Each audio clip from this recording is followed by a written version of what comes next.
My name is Lily, and the day I was supposed to marry the love of my life, everything fell apart with a single cruel comment.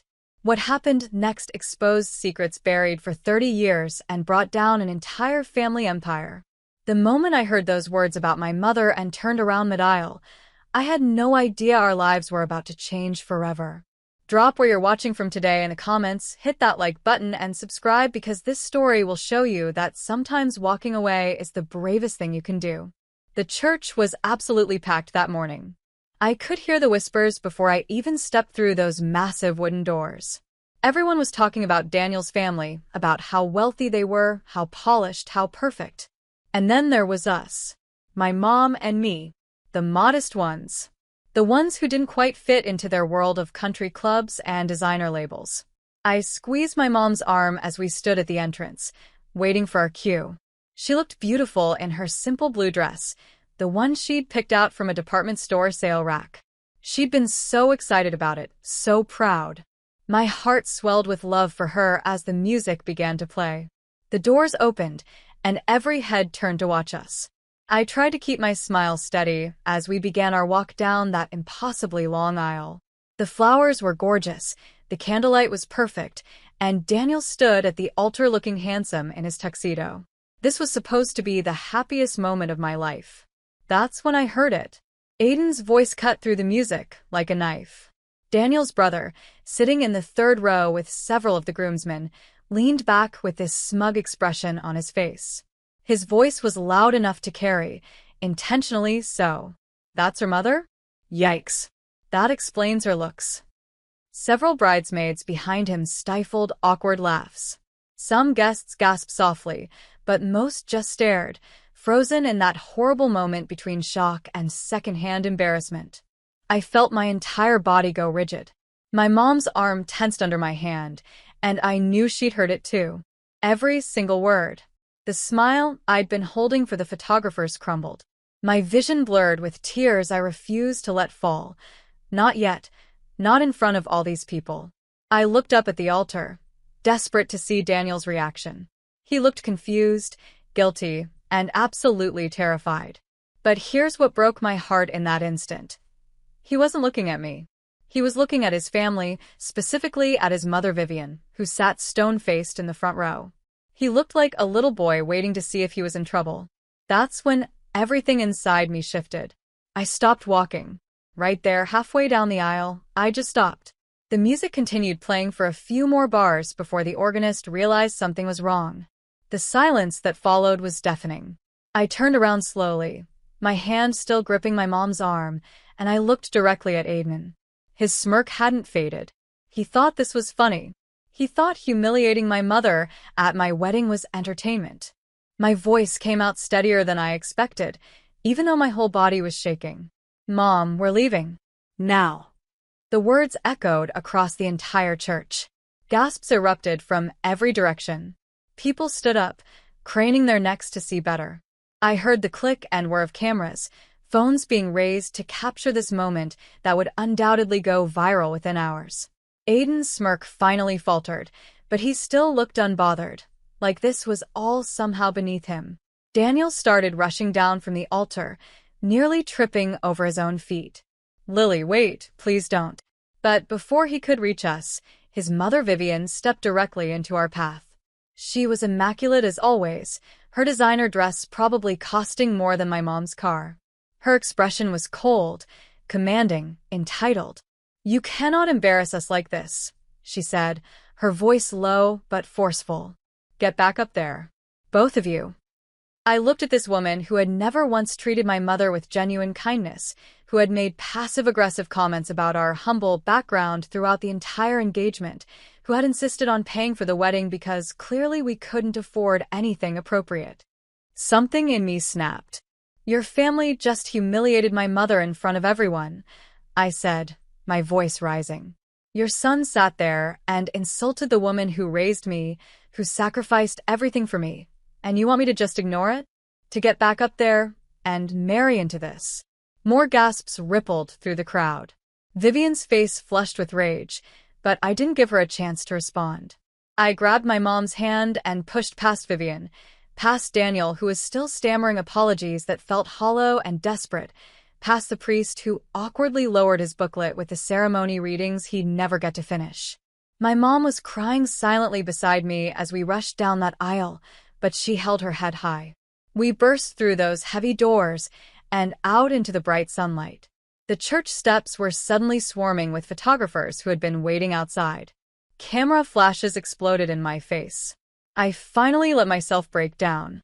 I pulled my mom into a tight hug right there on the steps, my expensive wedding dress pooling around us on the concrete. "I'm so sorry, Mom," I sobbed into her shoulder. "I'm so sorry I almost married into that. I'm so sorry they treated you that way." She pulled back and cupped my face in her hands, tears streaming down her own cheeks. "Baby, you have nothing to apologize for. Nothing. You just showed more strength than I've ever seen." Behind us, the church doors burst open again. Guests were pouring out, some looking concerned, others clearly just hungry for drama. Daniel appeared in the doorway, still trying to get to me, but I held up my hand. "Don't," I said. "Just don't." He stopped, looking absolutely devastated, but I couldn't bring myself to care in that moment. I turned back to my mom, and together we walked away from that church, from that wedding, from that life I'd almost committed to. The video went viral before we even made it home. Someone had recorded the entire thing, from Aiden's comment to my dramatic exit. By that evening, it was everywhere. Bride walks out over insult, wedding cancelled. The comment section was an absolute war zone. Some people praised me for standing up for my mom. Others called me dramatic, oversensitive, said I'd ruined a beautiful moment over a harmless joke. Harmless. That word made me want to scream. My mom and I sat in our small apartment, still in our formal clothes, scrolling through the endless commentary on our lives. Neither of us could quite process what had happened. Just that morning, I'd been getting ready to become Mrs. Daniel Ashford. Now I was just Lily again, surrounded by wilted flowers and broken dreams. That's when Vivian's statement dropped. Her PR team had clearly been working overtime. The statement was carefully worded, calling everything an unfortunate misunderstanding, while subtly implying that I was emotionally unstable, that I'd overreacted, that perhaps the stress of planning a wedding had gotten to me. She never once acknowledged what Aiden had said. Instead, she painted herself as the gracious mother-in-law-to-be who was heartbroken over my outburst. I wanted to throw my phone across the room, but then the screenshots started appearing. Someone, I later learned it was one of the catering staff, had overheard Vivian and Aiden at the engagement party months ago. They'd been standing near the kitchen, thinking they were alone, and this employee had witnessed everything. The texts between them were devastating. "Did you see what Lily's mother wore? So simple. At least we know where Lily gets her lack of style. This is going to be harder than we thought. The girl needs serious social education. Just remember, she's a means to an end. Daniel knows that." My hands shook as I read through them. My mom sat beside me, her face pale. We'd known they looked down on us. We'd felt it in every backhanded compliment, every raised eyebrow, every suggestion that things be done the proper way. But seeing it in writing, seeing their contempt laid out so clearly, was gutting. There was a knock at our door. I wasn't surprised to see Daniel standing there when I opened it, holding a massive bouquet of flowers that probably cost more than our monthly rent. "Lily, please, can we talk?" I didn't want to let him in, but my mom nodded from the couch. She'd always been more forgiving than me. Daniel sat across from us, those expensive flowers looking ridiculous on our second-hand coffee table. He looked terrible, like he hadn't slept, his usually perfect hair disheveled. "I'm so sorry," he started. What Aiden said was unforgivable. I told him off, I swear I did, and my mother knows how upset I am. "Did you know?" I asked quietly. "Did you know they talked about us like that?" He hesitated. Just for a second, but it was enough. That tiny pause told me everything. I knew my family could be difficult," he stammered. "But I didn't think." "You knew." My voice was flat. "You knew they didn't respect us, and you still let me plan a wedding with them. You still let my mom be humiliated." "Lily, that's not fair." His phone buzzed. He tried to hide it, turning it over on his lap, but I caught a glimpse of the screen. A text from Vivian. Do not admit anything about the arrangement. The arrangement. Those two words hung in the air like poison. What arrangement? My mom asked, her voice steady despite the fear in her eyes. Daniel's face went white. Nothing, it's nothing. What arrangement, Daniel? I stood up, my whole body trembling with rage and fear, and this sick feeling that I'd been played somehow. He couldn't answer. He just sat there, mouth opening and closing like a fish out of water, and I knew. I didn't know the details yet, but I knew there was something bigger happening here, something beyond a wedding and family drama. Get out, I said quietly. Lily, please. Get out of my house, Daniel. And don't come back until you can tell me the truth. All of it. He left, taking his expensive flowers with him. My mom and I sat in silence for a long time after he was gone.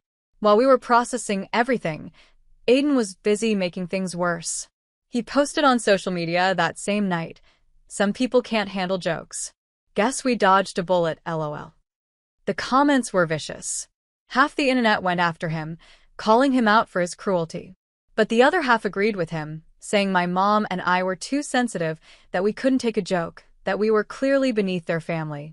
I was about to shut my phone off completely when a message notification popped up. It was from Mia, one of the bridesmaids, someone I thought was genuinely my friend. Lily, I need to talk to you. You don't know everything. Can we meet? My heart started racing. I showed my mom, and she nodded slowly. Meet her, she said, but somewhere public. The next morning, I met Mia at a coffee shop downtown. She looked nervous, fidgeting with her cup, glancing around like she was afraid of being seen. I should have told you months ago, she started. I'm so sorry I didn't. I convinced myself it wasn't my business, that maybe I was misunderstanding things, but after what happened at the wedding, I can't keep quiet anymore. What are you talking about? She pulled out her phone and started showing me things. More text messages, voice recordings, emails. All from Vivian and occasionally Aiden discussing the wedding, the marriage, me. But it wasn't the normal mother of the groom involvement. It was strategic, calculating. They discussed timelines and exits and what needed to happen before I could become a problem. One voice recording made my blood run cold. Vivian's refined voice, dripping with disdain. Once the merger is finalized, he can divorce her quietly. She'll be so grateful for the experience of being in Ashford, even temporarily. She won't make waves. I couldn't breathe. The coffee shop felt like it was closing in around me. What merger? I managed to ask. Their company is in trouble, Mia explained, her voice shaking. Big trouble. Marrying you gave them access to some major investor who apparently prefers family men with stable relationships. You were never supposed to actually stay married to Daniel. You were just a business move. I ran to the bathroom and threw up. Everything I'd believed, everything I'd planned for, every dream I'd had about building a life with Daniel, it was all a lie. I was a transaction. A temporary convenience. When I finally composed myself enough to return to the table, Mia had more to show me. There's something else, she said quietly. Something about your mom, specifically. Vivian has recordings where she talks about her, really cruel stuff. But there's also this weird obsession with keeping your mom in the dark about something. I couldn't figure out what, but it seemed important. She played another recording. Vivian's voice again. She looks like someone who still shops from clearance bins. Can you imagine? And Daniel wants to tie himself to that permanently? Not if I can help it. Tears burned in my eyes, but this time they weren't from sadness. They were from pure rage. How dare she? How dare any of them? That evening, Daniel showed up again. This time, I didn't let him avoid the truth.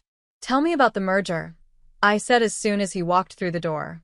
His face confirmed everything before he even spoke. He crumbled, sitting down heavily on our couch and putting his head in his hands. The company's in trouble, he admitted. Bad trouble. We needed a significant investment from the Hartwell Group, and Marcus Hartwell, he's old-fashioned. He believes in stable families, thinks young men who are married are more trustworthy, less likely to be reckless. So you used me. It wasn't a question. No, I love you, Lily. I really do. But my mother, she made it clear that if I didn't marry someone soon, we'd lose everything. And when I met you, you were perfect. You were kind and real, and nothing like the women in my social circle. I thought maybe I could have both, the investment and real love. And after the investment came through, after the merger was finalized, his silence was deafening. She told you to divorce me, didn't she? She suggested it might be best if we reevaluated things after 18 months, said you'd be happier going back to your normal life. My normal life? I was screaming now. You mean my inferior life? My clearance bin shopping, simple dress wearing, not good enough for you people life. That's not what I meant. Get out. And Daniel? Don't come back. Ever. After he left, I told my mom everything. Every recording, every text, every horrible truth about why Daniel had really proposed. She listened quietly, her hands folded in her lap, and when I finished, she just pulled me into her arms. They tried to use us, she said softly. Both of us. But they failed, baby. Because we're stronger than they ever gave us credit for. That night, I received an anonymous email. No subject line, just one sentence. If you think the insults were bad, wait until you learn what they planned for your mother. I stared at that message for hours, my mind racing with possibilities and fears. What else were they hiding? What did they plan? I looked at my mom, sleeping peacefully in her room, and made a decision. We're not hiding anymore, I whispered to myself. We're going to expose everything. The war had just begun. The next morning, I woke up with a sense of purpose I hadn't felt in days. My mom was already up, making coffee in our tiny kitchen, and I could tell from her expression that she'd barely slept either. We need to understand everything, I said, sitting down at our kitchen table with my laptop. Every piece of this puzzle. We started digging. Mia had given me access to some of her contacts, people who worked for the Ashford family company, and one of them was willing to talk off the record. His name was Thomas, and he'd been in accounting for 15 years. The Ashford Corporation has been hemorrhaging money for the past 3 years, he explained over a secure video call. Bad investments, failed ventures, Aiden's reckless spending. Vivian has been covering it up, moving money around, but they needed a major influx of capital, or they were going under. That's where the Hartwell Group came in, I said. Exactly. Marcus Hartwell is worth billions, and he was considering a major investment that would have saved them. But Hartwell is extremely traditional. He won't do business with anyone he considers unstable or morally questionable. When Daniel was single and Aiden was making headlines for his party lifestyle, Hartwell wouldn't even take meetings. So Daniel getting engaged changed that? Completely. Suddenly, Daniel looked settled, responsible, ready to take over the family business properly. Hartwell started negotiations within weeks of your engagement announcement. My stomach churned. I'd seen the timeline myself, but hearing it confirmed made it real. Thomas wasn't finished. But here's what really gets me, and this is the part one thing you need to know. Vivian had a clause written into the investment agreement, buried deep in the legal language. It stated that if Daniel's marriage ended within 18 months, Hartwell could pull his investment and demand repayment with significant penalties. Wait, my mom interrupted. So if Daniel divorced Lily quickly, they'd lose everything anyway? Not if the divorce looked like Lily's idea, Thomas said grimly. Vivian had a whole plan. Make Lily so uncomfortable, so aware of how she didn't fit in, that she'd eventually leave on her own. Then Daniel could play the heartbroken husband who tried so hard, and Hartwell would sympathize with him instead of judging him. I felt sick. Every awkward comment, every subtle put-down, every time Vivian had made me feel small, it had all been intentional. She was systematically breaking me down so I'd eventually run away, and they could keep both their money and their reputation. But why do they hate my mom so much specifically? I asked. It seems like their contempt for her went beyond just class differences. Thomas hesitated. I don't know all the details, but I heard Vivian on the phone once with her lawyer, saying something about your mother being a liability, that if she asked too many questions, the whole thing could fall apart. It didn't make sense to me at the time. After the call ended, my mom and I sat in heavy silence. There was something else going on here, something deeper than just a financial scheme. That's when another email arrived. Same anonymous sender. Look into what happened with Daniel's grandfather 30 years ago. Your mother is the key. My mom went pale. 30 years ago, she whispered. I would have been working at the hospital. What hospital? I was a nurse's aide at Mercy General, she said slowly, her eyes distant with memory. It was my first real job after you were born. I worked there for about 5 years before I switched to home health care because the hours were better for raising you. Could you have met Daniel's grandfather there? I don't remember anyone named Ashford, but I helped with hundreds of patients. Lily, I don't understand what this has to do with anything. We needed more information. I called Mia, who agreed to do some digging through old records. Meanwhile, my mom tried to remember details from 3 decades ago, pulling out old journals she'd kept during those years. While we were researching, Daniel showed up unannounced. I almost didn't let him in, but he looked absolutely wrecked, and part of me, the stupid part that had loved him, couldn't help but feel something. I confronted my mother, he said as soon as he was inside.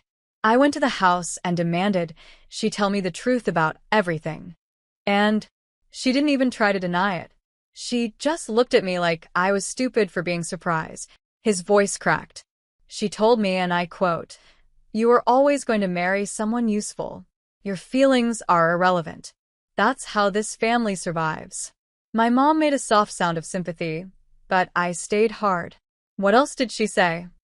I found out about my grandfather's will, Daniel continued, running his hands through his hair. I never knew the specifics because I thought I was just inheriting normally when I turned 30. But there's a clause. To receive my full inheritance, the assets that Vivian has been using to fund the company and our lifestyle, I have to be married for at least 18 months and demonstrate family stability. So she needed you married, I said slowly. But she also needed control over who you married and when that marriage would end. Exactly. She was manipulating everything. And when I told her I wanted out, that I'd rather lose the inheritance than keep living her lie, you know what she said? We waited. She said, "Fine. Walk away. But don't think that girl and her mother will get away with costing us everything. They'll regret the day they ever met us." A chill ran down my spine. Is that a threat? I don't know. But he's been angry. Really angry. And you know how he gets. I did know. Aiden had always had a cruel streak, but he usually kept it contained to verbal jabs and social manipulation. But if he felt truly threatened, if he thought my mom and I had cost him his lifestyle, I didn't know what he might do. My phone buzzed. It was Mia. I found something, she said breathlessly when I answered. Daniel's grandfather, Robert Ashford, he was admitted to Mercy General Hospital in November 1993 with a severe heart attack. He almost died. And Lily, I found the incident report. A nurse's aide caught signs that the doctors missed, insisted they run additional tests, and basically saved his life. What was the aide's name? There was a pause. The record says J. Monroe. Is your mom's name Janet? I looked at my mom, who had gone completely white. Yes, I whispered. Janet Monroe. There's more, Mia continued. Robert Ashford wrote a letter to the hospital administrator praising your mom specifically. He wanted to set up some kind of fund or recognition, but she wasn't Vivian Ashford yet. She was just dating his son at the time. She somehow got involved, and the whole thing was dropped. My mom was crying now, tears streaming down her face. I remember him, she said softly. Mr. Ashford. He was so kind. He held my hand and told me I was his angel. I never saw him again after he was discharged. I always wondered what happened to him. He wanted to thank you, I said, piecing it together. He wanted to do something for you. But Vivian stopped it. But why? My mom asked. Why would she care about some nurse's aide getting recognition? Daniel's face had gone thoughtful. Unless she knew even then. If my grandfather felt he owed your mother something, if he'd written it down anywhere or told anyone, it would complicate things later when she was trying to control the family assets. A memory surfaced. Thomas said Vivian told her lawyer my mom was a liability, that if she asked too many questions, things could fall apart. She's been hiding this for 30 years, my mom whispered. She buried whatever your grandfather wanted to do for me so that I could never make a claim, never question anything, never become a problem for her control over the family. Another email notification. The anonymous sender again. There's a safe deposit box at First National Bank under Robert Ashford's name. Box 447. The secondary key holder? Janet Monroe. Vivian never knew. I was his lawyer. We all stared at the screen in stunned silence. He left something for you, I said to my mom. Something Vivian doesn't know about. The next morning, my mom and I went to First National Bank. Her hands shook as she filled out the paperwork, as the bank manager verified her identity and led us to the vault. I half expected this to be some kind of setup, some cruel joke, but when they opened the box, there it was. Documents, letters, and a sealed envelope with my mother's name written in elegant script. We took everything to a private room and opened the envelope. Inside was a letter dated December 1993. Dear Ms. Monroe, I hope this letter finds you well. I wanted to write to you personally to express my deepest gratitude for saving my life. The doctors tell me that without your quick thinking and insistence, I would not have survived that night. I know you refused any reward when I offered, saying you were just doing your job. But I am a man who believes in honoring debts, and I owe you everything. I've instructed my lawyer to set up a trust that will ensure you and any children you have are taken care of should you ever need help. I've also made provisions in my will to recognize your service publicly. I don't know what the future holds, but I want you to know that you made a difference. You matter. Don't let anyone ever make you feel otherwise. With eternal gratitude, Robert Ashford. My mom was sobbing openly now.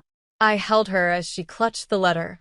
This proof that she had mattered to someone in that powerful family, that she hadn't been invisible. The other documents revealed everything. A trust fund that had been growing for 30 years. Instructions in Robert's original will for my mom to receive recognition and support. And detailed notes from his lawyer about how Vivian had systematically worked to erase all of it after Robert's death, how she'd intimidated the executor, forged signatures, and buried every trace of Robert's intentions. She stole from you, I said quietly. She stole what he wanted you to have, and she's been hiding it ever since. Daniel, who had insisted on coming with us for protection, looked absolutely shattered. My entire family, everything I thought I knew, it's all built on lies. We have to expose this, I said. All of it. My mom nodded, still clutching Robert's letter. He wanted me to matter. He wanted me to be recognized. I won't let Vivian erase that anymore. Another email. The shareholders' meeting is in 1 week. Bring everything. She won't see you coming. I looked at my mom, at Daniel, at the pile of evidence in front of us. 1 week, I said.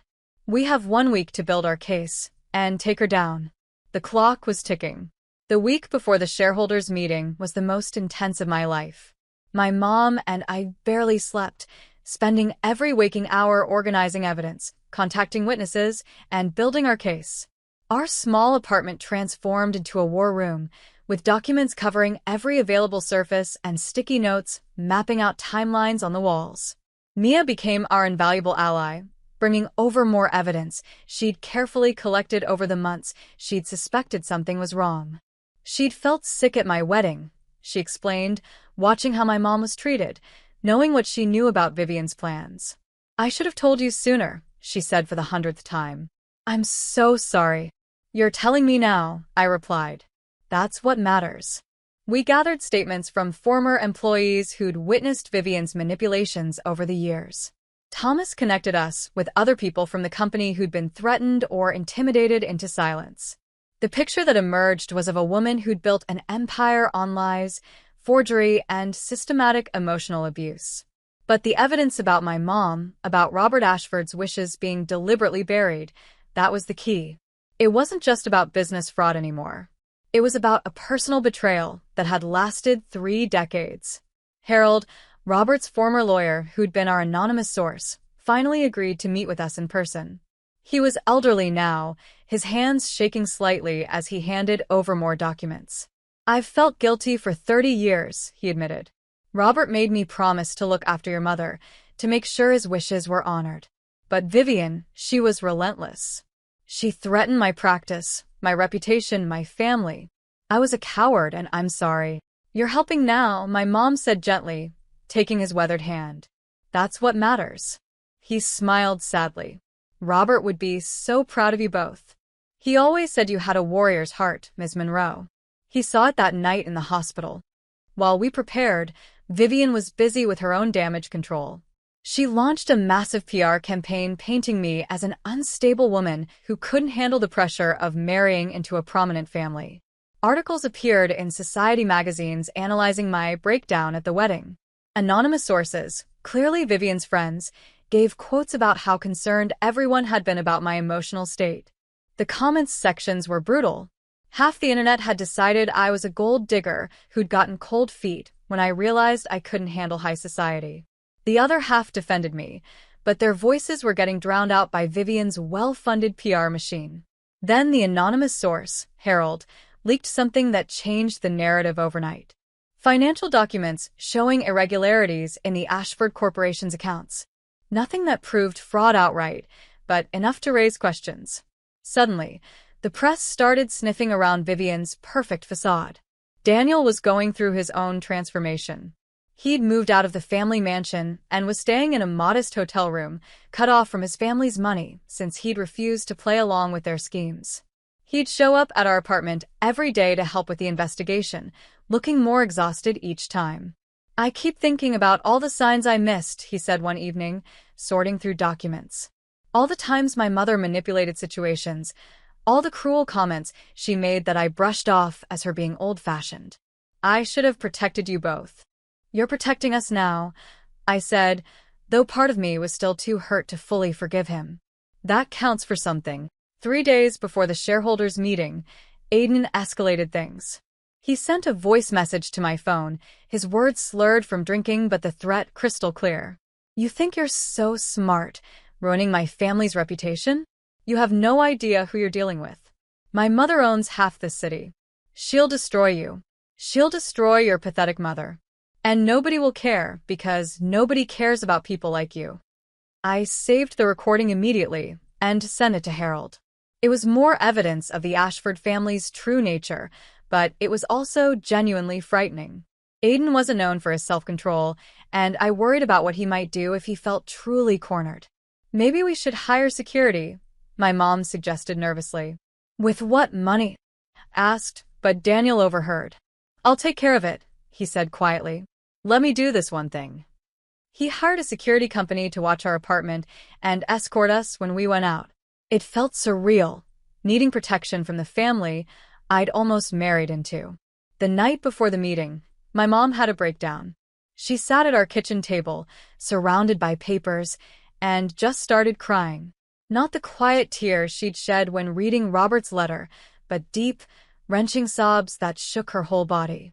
"I'm so scared," she admitted when I held her. "What if we walk in there tomorrow and nothing changes? What if they're too powerful? What if we make everything worse?" "Then we make it worse," I said firmly. "But Mom, you read Robert's letter. He wanted you to matter. He wanted you to be recognized. We're honoring him by doing this. And even if we lose, at least we fought." She nodded, wiping her eyes.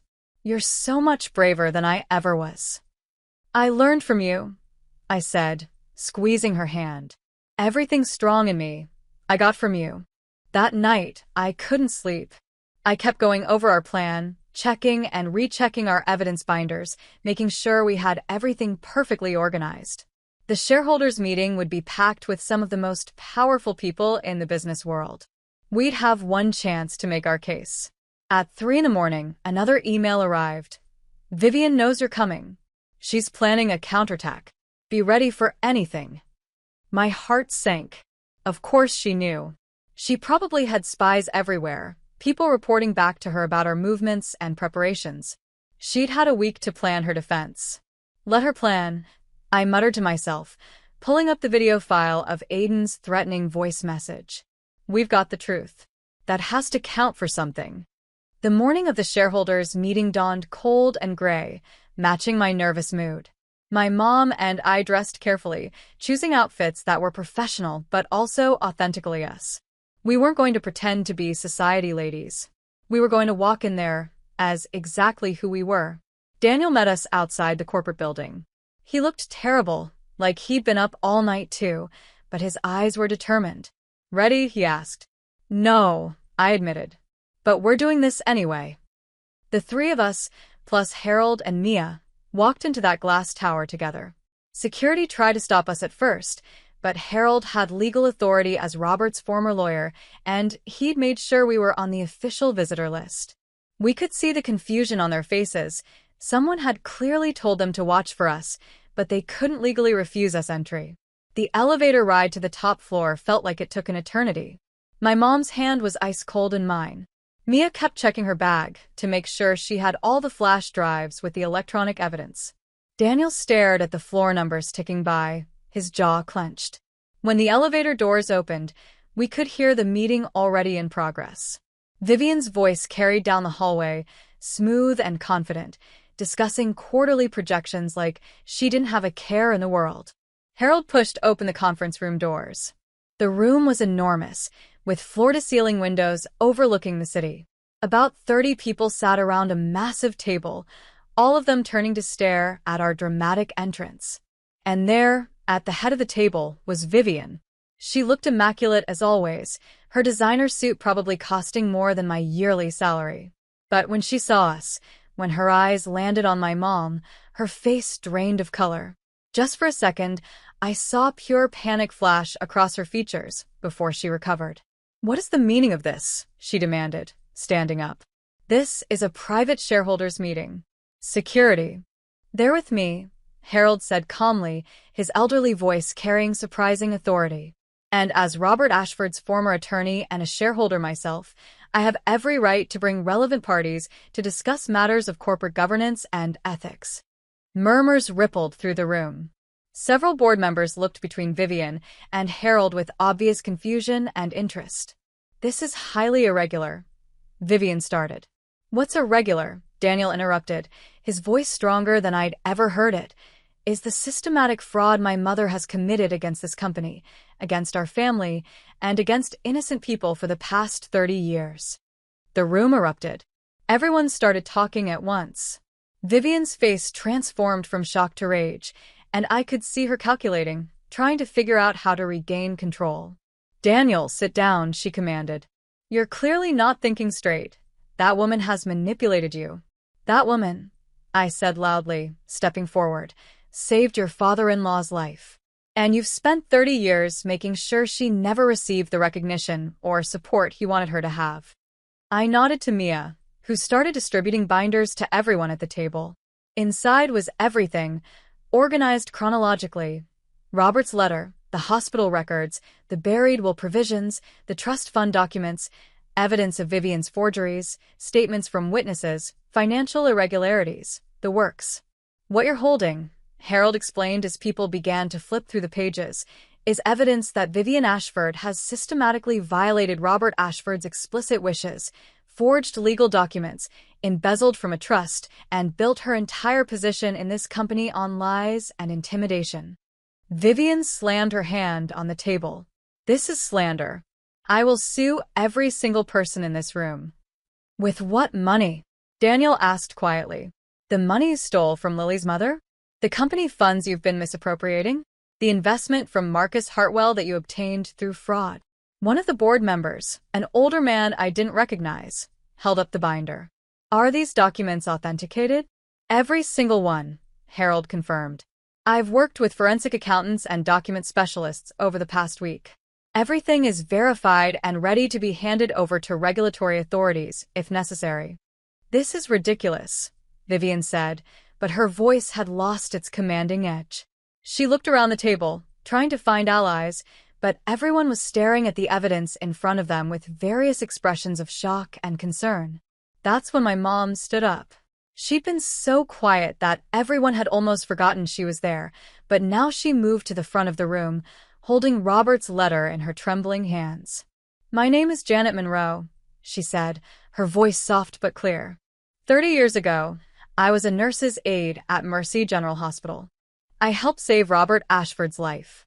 He wrote me this letter thanking me and promising to ensure my daughter and I would be taken care of. I never received that care. I never even knew this letter existed until last week.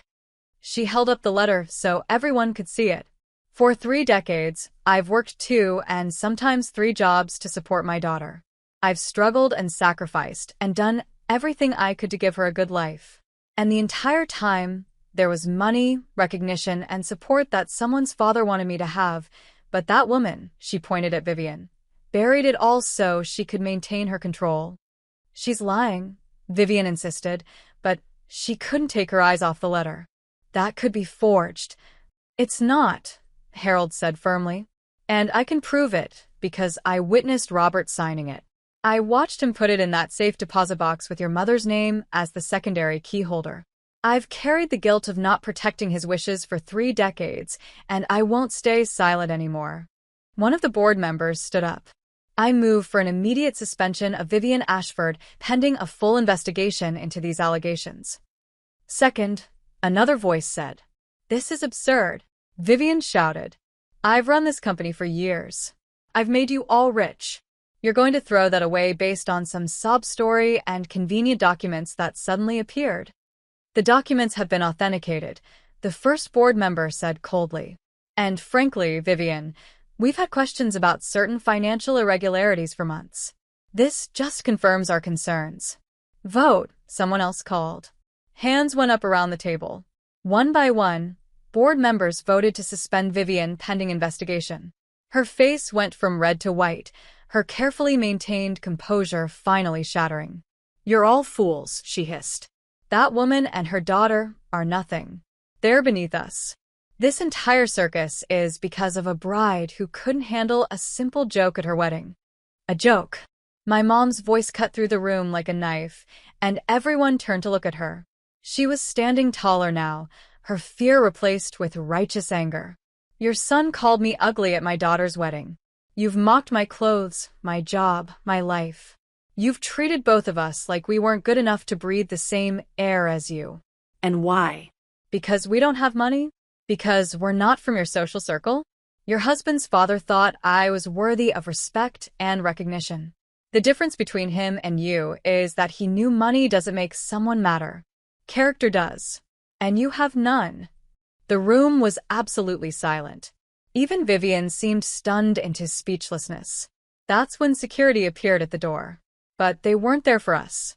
They were there for Aiden. Aiden Ashford? One of the officers said. We have a warrant for your arrest on charges of embezzlement, fraud, and wire fraud. All eyes turned to where Aiden had been sitting quietly in the corner, probably hoping to avoid notice. His face went pale as the officers approached. This is a mistake, he stammered. Mother, tell them. But Vivian just stared at him, and in that moment, I saw something break in her. Her empire, her control, her perfect family facade, it was all crumbling in real time. The officers led Aiden out in handcuffs. The board members were already pulling out their phones, calling lawyers and PR teams.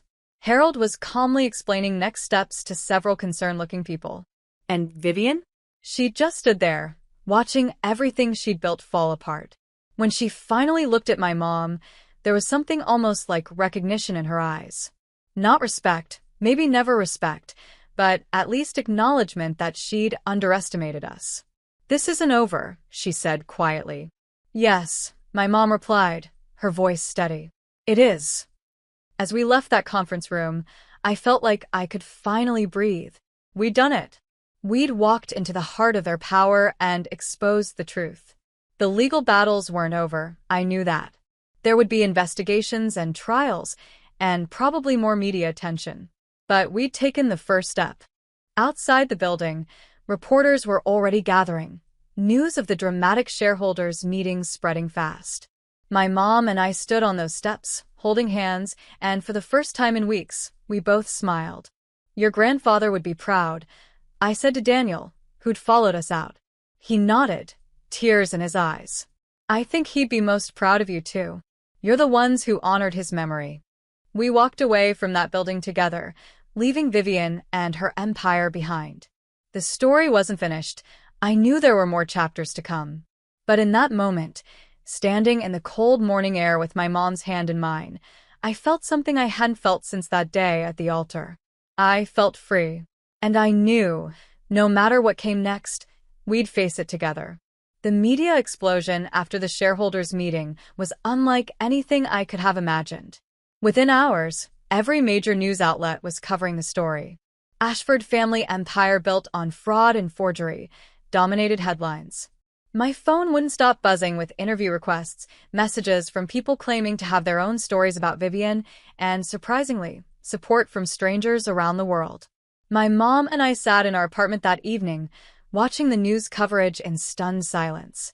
There was footage of Aiden being led away in handcuffs, photos of the corporate building with security escorting various executives out, and endless speculation about what would happen next. "I can't believe this is our life now," my mom whispered, watching her own face appear on the screen from earlier that day. The news had gotten footage of us leaving the building, and the image of us holding hands on those steps was already being shared everywhere with captions like "David versus Goliath" and "Justice prevails." My phone rang. Unknown number. I almost didn't answer, but something made me pick up. "Miss Monroe? This is Harold's associate, Patricia. He asked me to call you. We've received information from another source, someone who worked very closely with Robert Ashford for many years. He wants to meet with you both tomorrow morning. It's important." The man's name was Jeffrey Chin, and he'd been Robert Ashford's personal assistant for over a decade before Robert's death. We met him at a quiet restaurant, the same one where I'd first met with Mia. He was in his 70s now, impeccably dressed, with kind eyes that reminded me of Robert's letter. "I should have come forward years ago," Jeffrey began after we'd ordered coffee. "But Vivian, she has ways of making people disappear from her world. I valued my pension and my peace too much to fight her." "What do you know?" I asked gently. He pulled out a worn leather folder. Robert kept detailed journals. I helped him organize them. After he died, Vivian had me destroy most of them, but I couldn't bring myself to destroy everything. "These are copies of the entries about your mother." My mom's hand trembled as Jeffrey slid the folder across to us. Inside were photocopied pages in neat, handwritten script. The dates ranged from November 1993 through January 1994. November 12, 1993. I should be dead. The doctors told me later that I was minutes away from complete heart failure. But a young nurse's aide, Janet Monroe, saw something others missed. She insisted they run additional tests despite the attending physician dismissing her concerns. Her persistence saved my life. I've never met anyone with such fierce determination to do what's right, regardless of hierarchy or intimidation. She reminds me of my late mother. My mom's eyes filled with tears as she read. December 3, 1993. I met with my lawyer today to ensure Janet Monroe is properly thanked and protected. I've set up a trust and made provisions in my will. Vivian seems concerned about this, saying I'm being too generous to the help. Her comment troubles me. I'm beginning to wonder if my son chose the right woman. Jeffrey watched us read, his expression sad. There are more entries. Robert was planning to offer your mother a position in the family foundation to help her advance her career. He saw potential in her that went far beyond one act of heroism. But after he died, Vivian moved quickly. She had me fired within weeks, replaced the entire executive team with her own people, and systematically erased every trace of Robert's intentions. "Why?" my mom asked, her voice breaking. "Why did she hate me so much? I was just a nurse's aide. I was nobody." "That's exactly why," Jeffrey said quietly. "You were nobody, and yet Robert valued you. He respected you. He wanted to elevate you. Vivian's entire identity is built on being indispensable, on being the only one who matters. Anyone Robert valued independently of her was a threat to her control." I felt anger burning in my chest. All these years, my mom had struggled and worked herself to exhaustion when there had been support waiting for her, support that someone's father had specifically intended her to have. "There's something else," Jeffrey continued, his voice dropping lower. the reason Vivian was never supposed to be in charge of the company. Robert had serious doubts about her character in his final months. He was planning to restructure his will to limit her access to the family business. He died before he could finalize those changes. "You think she knew?" I asked. Jeffrey hesitated. "I have no proof. But the timing was convenient. Robert was in excellent health after his recovery. His sudden death from a stroke just months later surprised everyone, including his doctors. The implication hung in the air, dark and terrible. My mom looked like she might be sick." "I'm not saying she killed him," Jeffrey clarified quickly. "I have no evidence of that. But I am saying she benefited enormously from his death happening exactly when it did, before he could change his will." He handed us another document. "This is a draft of the revised will Robert was working on." Harold had a copy. "It would have made you, Ms. Monroe, a trustee of the family foundation with significant decision-making power. It would have ensured Daniel inherited the company, not Vivian. Everything would have been different." That night, armed with this new information, Daniel helped us organize everything for what we knew would be a long legal battle. He'd been staying in touch with Harold, who was coordinating with investigators and prosecutors building cases against both Vivian and Aiden. "They found more," Daniel told us, his face grim. "Aiden's been embezzling for years. Fake consulting contracts, shell companies, wire transfers to offshore accounts. It's massive fraud." "And your mother?" I asked. "The forgery charges are solid. The documents she falsified to gain control of the company, to erase my grandfather's wishes, they're all provable.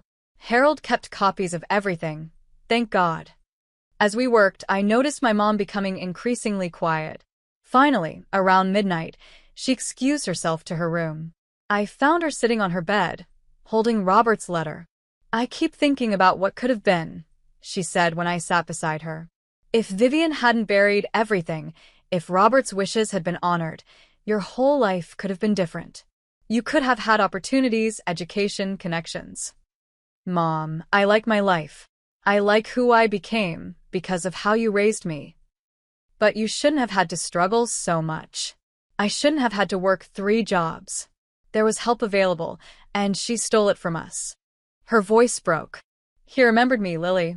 For months after I helped him, he thought about me and wanted to make sure I was okay. And she made sure I never knew." I held her as she cried, this woman who'd been so strong for so long finally letting herself feel the full weight of what had been stolen from us. The next morning brought another shocking development. An email arrived from an address I didn't recognize. Vivian Ashford's marriage to Thomas Ashford was never legally registered. Court records attached.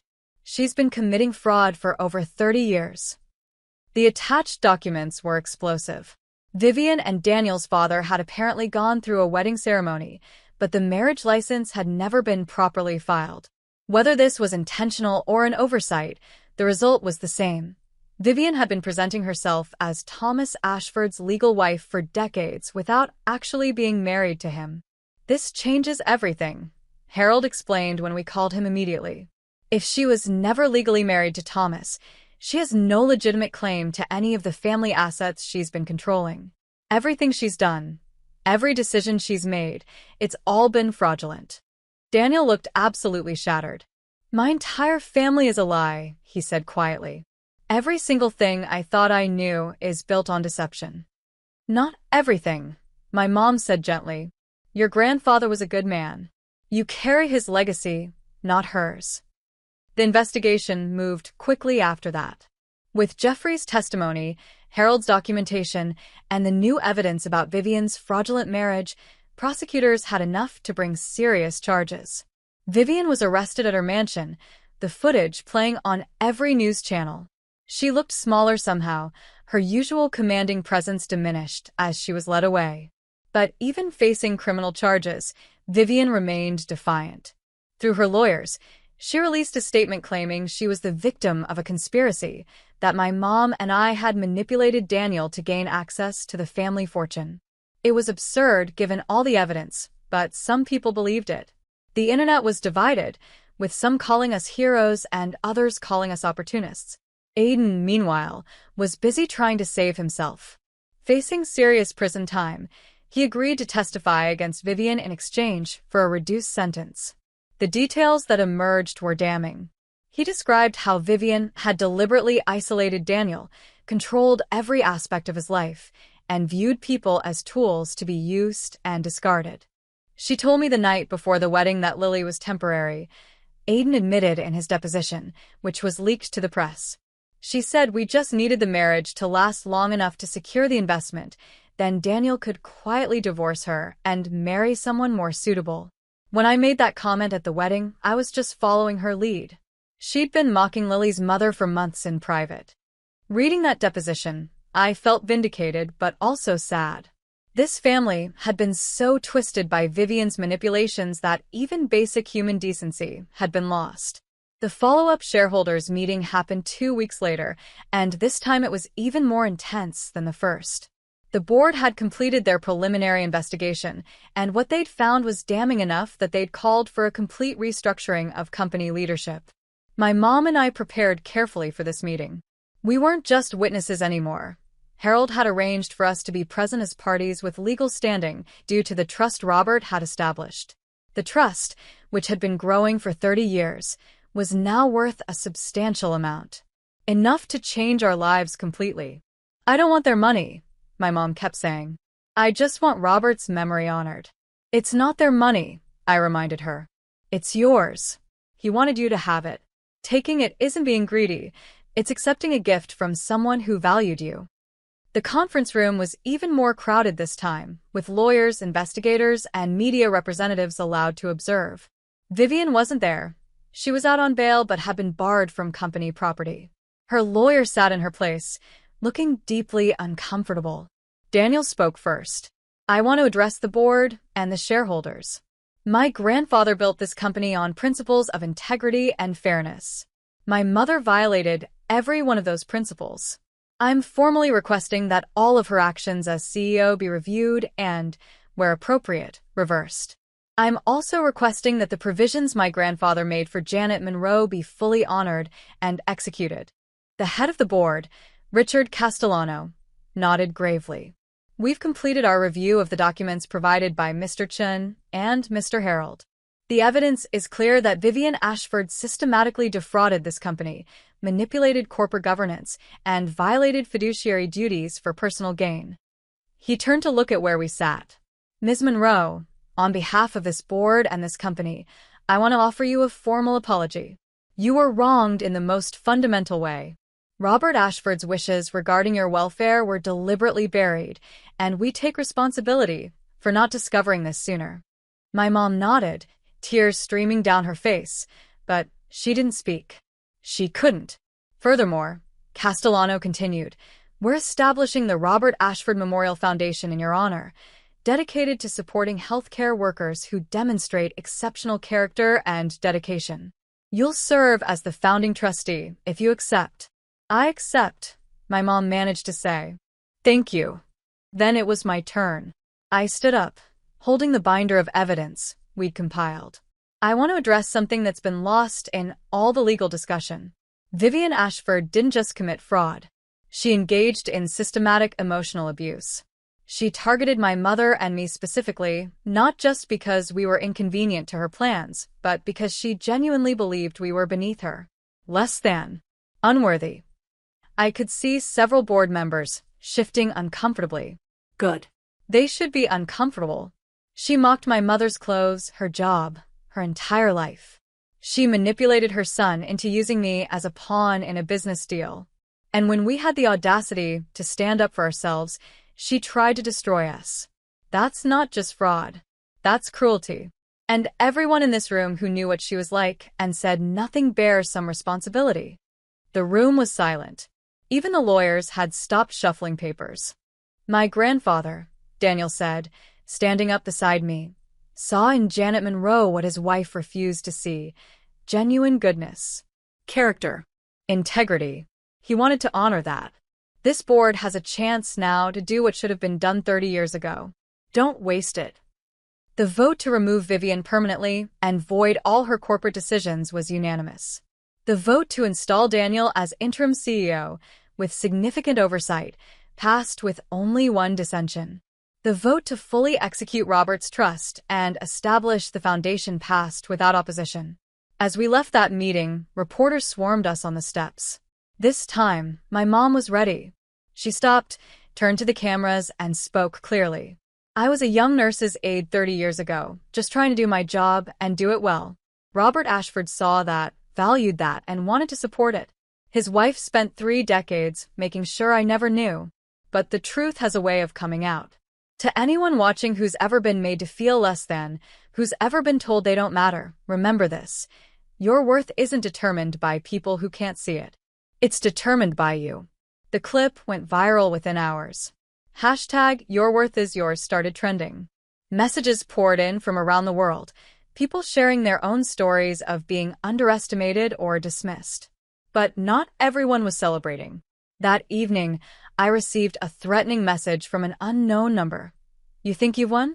You've just made enemies you can't imagine. Watch your back. I showed it to the security team Daniel had hired for us.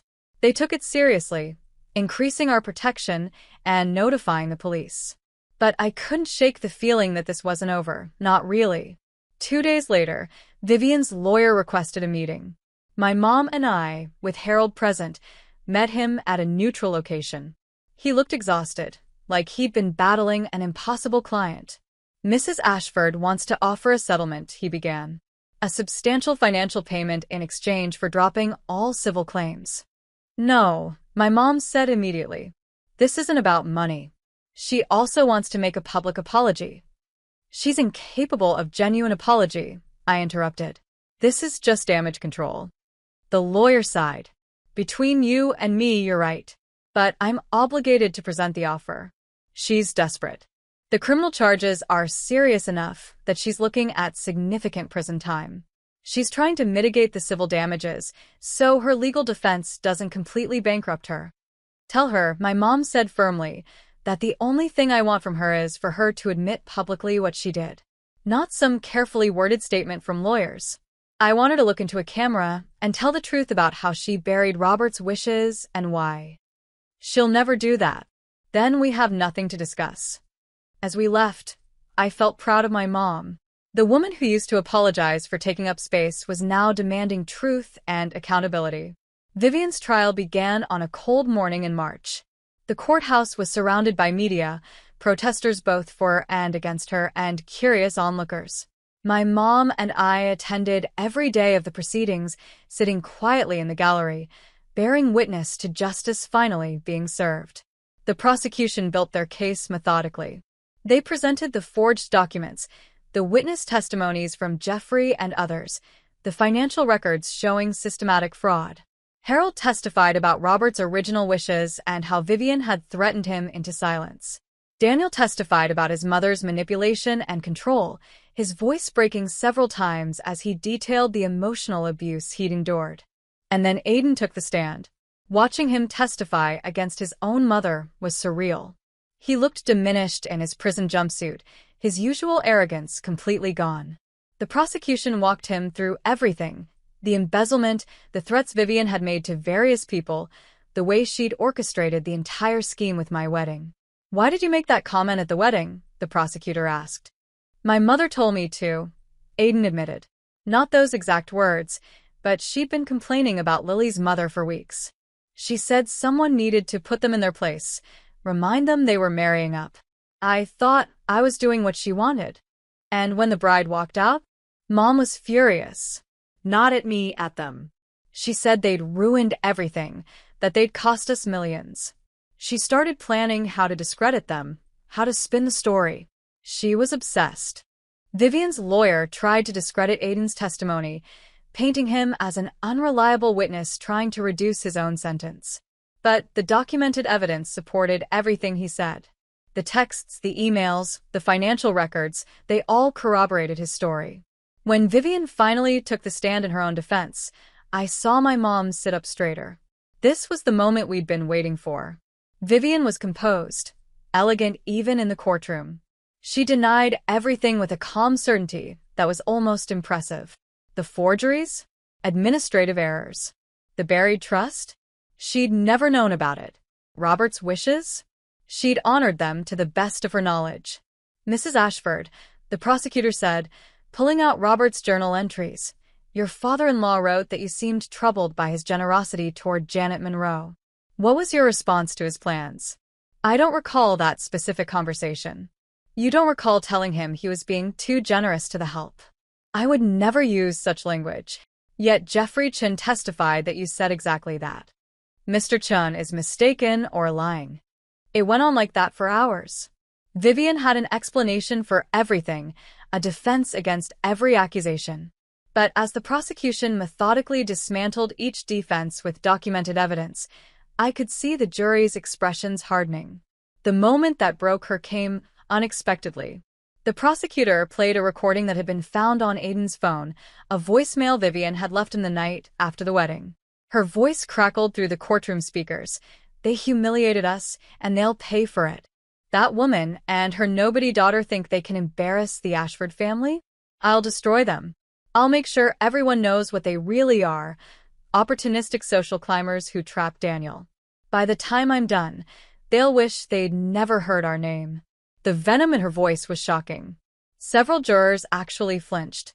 My mom reached over and squeezed my hand. Mrs. Ashford, the prosecutor said quietly, does that sound like someone who is innocently trying to honor her father-in-law's wishes? Vivian's composure finally cracked. They ruined my son's wedding. They made us a laughingstock. They deserved, she stopped herself, but it was too late. They deserved what, Mrs. Ashford? To be destroyed? To be punished for standing up against insults and manipulation. They should have known their place. The courtroom erupted. The judge called for order. Vivian's lawyer looked like he wanted to disappear. And I watched this woman who'd seemed so powerful, so untouchable, finally reveal her true nature for everyone to see. After that, the trial moved quickly. The defense couldn't recover from Vivian's outburst. The closing arguments painted a clear picture, a woman so consumed by control and status that she'd committed fraud, destroyed evidence, and emotionally abused anyone who threatened her power. The jury deliberated for 6 hours. When they returned, every single person in that courtroom held their breath. On the charge of fraud, we find the defendant guilty. On the charge of forgery, we find the defendant guilty. On the charge of obstruction of justice, we find the defendant guilty. My mom started crying. I held her as the verdict continued, guilty on every single count. Vivian stood motionless, her face blank, as her entire world collapsed around her. The judge scheduled sentencing for the following month, but he ordered Vivian to remain in custody until then. As they led her away, she turned and looked directly at us. Her eyes were cold, empty of everything except hatred. This was supposed to be your fault, she whispered, just loud enough for us to hear.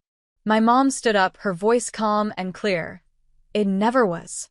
Outside the courthouse, the media frenzy was overwhelming. But this time, we had something to say. My mom stood at the microphone, her voice steady. Today, justice was served. Not just for me, but for everyone who's been told they don't matter because of their social status or their bank account. Robert Ashford believed in honoring good people, regardless of their background. His wife spent 30 years trying to erase that belief. She failed. Vivian's sentencing came 6 weeks later. The judge, citing the severity and duration of her crimes, sentenced her to 15 years in prison. With her age and health, it was likely she'd spend the rest of her life behind bars. Aiden received 8 years for his role in the embezzlement and fraud. His cooperation with prosecutors had reduced what could have been a much longer sentence, but he'd still spend significant time in prison. Daniel stood with us as the sentences were read. His family was completely destroyed, but he seemed lighter somehow, freed from the weight of their deception. I need to find out who I am without them, he told me that evening. We were sitting in a quiet cafe, just the two of us, having our first real conversation since the wedding. Who do you want to be? I asked. Someone who deserves your forgiveness, maybe. Someone who makes decisions based on what's right, not what's convenient or profitable. He looked at me with genuine vulnerability. I loved you, Lily. I still do. But I know I destroyed any chance we had. You let your mother control you, I said honestly. You knew something was wrong, and you chose comfort over courage. I know. And I'll spend the rest of my life regretting it. Good, I said, but not unkindly. That regret will make you a better person if you let it. We talked for hours that night, clearing the air, finding closure. Daniel told me he was stepping down as CEO, that he wanted to pursue something meaningful rather than just managing his family's broken empire. I told him about the plans my mom and I had for the foundation. Maybe someday, he said as we parted, we could be friends? Maybe, I agreed. But that's a long way off. The Robert Ashford Memorial Foundation launched that summer.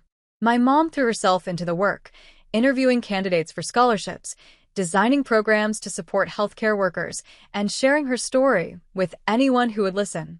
Watching her transform from someone who apologized for existing into someone who stood confidently in her worth was the greatest gift of this entire ordeal. We moved into a new apartment, nothing extravagant, but comfortable and filled with light. The trust Robert had established had given us financial security we'd never known, but more importantly, it had given us validation. We mattered. We'd always mattered. Jeffrey became a regular visitor, sharing more stories about Robert and helping us understand the man who'd seen value in my mom when his own family couldn't. Harold helped us navigate the legal complexities of the foundation and became an unlikely friend. Mia stayed in touch too, having left her job with the Ashford Social Circle to pursue something more meaningful. Watching you both stand up for yourselves changed my life, she told us. I realized I'd been playing small to please people who didn't deserve my loyalty. 6 months after the trial, we held the foundation's first scholarship ceremony. 20 healthcare workers received full funding for advanced education, along with stipends to support their families while they studied. The first recipient was a young single mother working as a nurse's aide, just like my mom had been. You gave me hope, she told my mom, tears in her eyes. You showed me that speaking up matters, that fighting back matters. My mom hugged her tightly. You've always mattered. Never forget that. That evening, my mom and I sat on our new balcony, watching the sunset over the city. She was holding Robert's letter, which she'd had professionally framed. Do you ever think about what life would have been like if Vivian hadn't buried everything? I asked. Sometimes, she admitted. But then I think about how you turned out. Strong, brave, unwilling to accept injustice. If we'd had easy lives, would you be who you are? I'd trade some of that strength for you not having to work 3 jobs. I wouldn't, she said firmly. Those jobs taught me dignity. They taught me that your worth isn't tied to your paycheck. And they taught you the same thing. Vivian had all the money and power in the world, and look where it got her. A few weeks later, I received an unexpected email. It was from a journalist writing a book about corporate fraud and family dynamics. They wanted to tell our story, wanted to use it as an example of how ordinary people could stand up against systemic corruption. My mom and I discussed it carefully before agreeing. Our story could help others, could show people that speaking truth to power was possible, even when it seemed hopeless. The book came out the following spring, becoming an unexpected bestseller. We did interviews, speaking engagements, and used the platform to promote the foundation's work.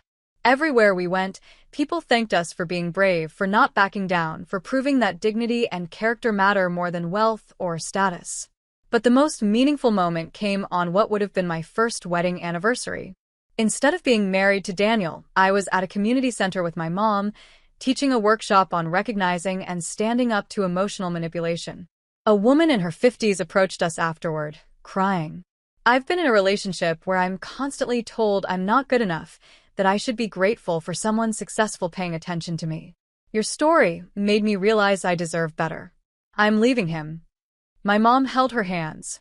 You do deserve better. You always did. It just took you some time to see it. As we drove home that evening, I thought about everything that had happened. The humiliation at the altar, the discovery of the manipulation, the trial, the foundation. It had been the worst and best year of my life. Mom, I said quietly, I need to tell you something. That day at the wedding, when we walked out, I was terrified. I thought we'd ruined everything, that people would think we were crazy or dramatic. And now I think it was the bravest thing I've ever done. Walking away from that wedding, from that life, from people who didn't value us, it set us free. She smiled, reaching over to squeeze my hand. Robert's letter, the one he wrote to me, there's a line I keep coming back to. He wrote, "Don't let anyone ever make you feel otherwise." Otherwise than what? Otherwise than important. Otherwise than valuable. Otherwise than worthy. Exactly. And baby, we never let them. Even when they tried their hardest, we never let them. We got home and found a package on our doorstep. Inside was a letter from Daniel, along with a donation to the foundation, substantial enough to fund another 10 scholarships. "I'm writing from Seattle," the letter said. "I've started working with a nonprofit that helps formerly incarcerated people rebuild their lives. It's humbling work, and I'm learning what real service looks like. I'm learning what my grandfather tried to teach me. That privilege is a responsibility, not a right. Thank you both for refusing to let my family's darkness extinguish your light. You saved me, even though I didn't deserve it." My mom set the letter down with a soft smile. "Maybe there's hope for him yet." "Maybe," I agreed. That night, I pulled out the evidence binder we'd assembled all those months ago. The one that had been labeled "Done" in the storyline notes. I held it for a moment, feeling the weight of everything it represented, then placed it in a box labeled "Our Story" and slid it onto a shelf. We'd been through fire, my mom and I. We'd been mocked, manipulated, and underestimated. But we'd emerged stronger, more certain of our worth, more committed to standing up for what was right. The wedding that wasn't had become the beginning of something more important than marriage. It had become the start of us reclaiming our dignity, honoring a good man's memory, and proving that character matters more than wealth or status. I looked at my mom, this incredible woman who'd raised me with love and sacrifice, who'd faced down a corporate empire with nothing but truth and courage. "I'm proud of us," I said. "So am I, baby. So am I." And as we settled in for the evening, I realized something profound. Vivian had been right about one thing. That day at the wedding had changed everything. She just hadn't realized the change would be ours to make. They tried to break us at a wedding, tried to make us feel small and worthless and beneath them. But all they'd done was show us our own strength, our own resilience, our own unshakable worth. We'd won, not because we destroyed them, but because we'd refused to let them destroy us. And that, I thought as I closed my eyes that night, was the greatest victory of all. Here's a question for you. If someone you loved was being used as a pawn in someone else's game, would you have the courage to walk away, even if it meant losing everything? Drop your thoughts in the comments below, and don't forget to like and subscribe for more stories about standing up for what's right, no matter the cost.